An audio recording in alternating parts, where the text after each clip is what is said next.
3 दिवसाची करा ही स्वामी सेवा. स्वामी महाराज एकतरी तुमची इच्छा नक्की पूर्ण करतील.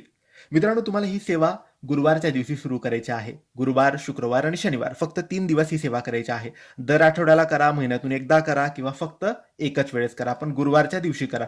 गुरुवार, शुक्रवार आणि शनिवार. गुरुवारच्या दिवशी सेवा करत असाल तर पहिले तुमची इच्छा बोला आणि मग सेवा करा. आणि शनिवारी सेवा संपेल त्या दिवशी गोडधोड नैवेद्य स्वामींना दाखवा. आता ही सेवा कशी करायची? तर पहिल्या दिवशी तुम्ही ही सेवा करत असाल तर पहिल्या दिवशी तुम्हाला स्वामी चरित्र सारामृताचे 1 ते 7 अध्याय वाचायचे आहे. एकूण पहिले 7 अध्याय. त्यानंतर श्री स्वामी समर्थ या नामाचा जप 3 माळ आणि तारक मंत्र 1 वेळेस. दुसऱ्या दिवशी 8 ते 14 अध्याय स्वामी चरित्र सारामृताचे. त्यानंतर 3 माळ श्री स्वामी समर्थांचा जप आणि 1 वेळेस तारक मंत्र. तिसऱ्या दिवशी 15 ते 21 अध्याय 3 वेळेस 3 माळ श्री स्वामी समर्थांचा जप आणि 1 वेळेस तारक मंत्र. असं 3 दिवसाची ही सेवा तुम्ही नक्की करा.